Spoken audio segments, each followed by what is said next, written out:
ഇന്നത്തെ ശുഭദിനത്തിൽ എങ്ങനെ സ്വയം വീണ്ടെടുക്കാമെന്നതിനെ പറ്റിയാണ് നമ്മൾ സംസാരിക്കുന്നത്. നാസി ഭീകരതയുടെ കാലത്ത് ഒരധ്യാപകൻ തടവിലാക്കപ്പെട്ടു. ഭാര്യയും മക്കളും എവിടെയെന്ന് പോലും അറിയില്ല. മരണം സുനിശ്ചിതം. സ്വന്തം ഇഷ്ടപ്രകാരം ജീവിക്കാൻ കഴിഞ്ഞില്ലെങ്കിൽ സ്വന്തം ഇഷ്ടപ്രകാരം മരിക്കെങ്കിലും വേണമെന്ന് അയാൾ തീരുമാനിച്ചു. ബ്ലേഡ് ഉപയോഗിച്ച് കൈത്തണ്ടയിലെ ഞരമ്പ് മുറിക്കാൻ ഉറപ്പിച്ചു. മുറിയിൽ ആവശ്യത്തിന് വെളിച്ചമില്ല. വളരെ കഷ്ടപ്പെട്ട് അയാൾ മുറിയുടെ മുകളിലുള്ള കിളിവാതിൽ തുറന്നു. അതിലൂടെ നോക്കുമ്പോൾ കഴിഞ്ഞ ദിവസം മഞ്ഞു വീണുകിടന്ന സ്ഥലം മുഴുവൻ പൂക്കൾ നിറഞ്ഞിരിക്കുന്നു. മതിമറന്ന് നോക്കിയ അയാൾ ആ കിളിവാതിലിലൂടെ ബ്ലേഡ് വലിച്ചെറിഞ്ഞു. എന്നിട്ട് ഡയറിയിൽ കുറിച്ചു, ഇന്നാണ് എൻ്റെ ഉയർപ്പിൻ്റെ ദിനം. ഋതുഭേദങ്ങൾ ഒരു നിയമമാണ്.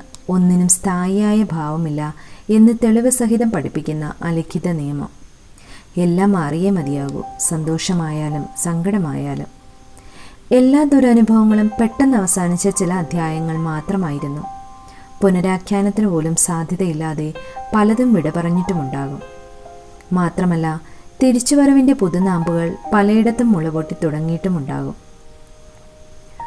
ഉള്ളിൽ പുകയുന്ന നിയന്ത്രണാതീതമായ വികാരങ്ങളും വ്യാഖ്യാനങ്ങളുമാണ് തഴച്ചു വളരേണ്ട നല്ല ചിന്തകളെ താഴ്ത്തിക്കെട്ടി തകർത്തു കളയുന്നത്.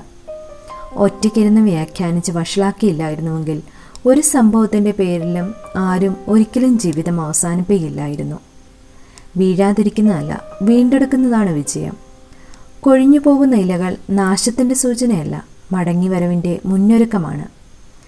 തൊട്ടാവാടിക്ക് പോലും പുനർനിർമ്മാണ ശേഷിയുണ്ട്. എത്ര തവണ തളർത്തിക്കളഞ്ഞാലും നിശ്ചിത സമയത്തിനുള്ളിൽ അത് പൂർവ്വസ്ഥിതി പ്രാപിക്കും.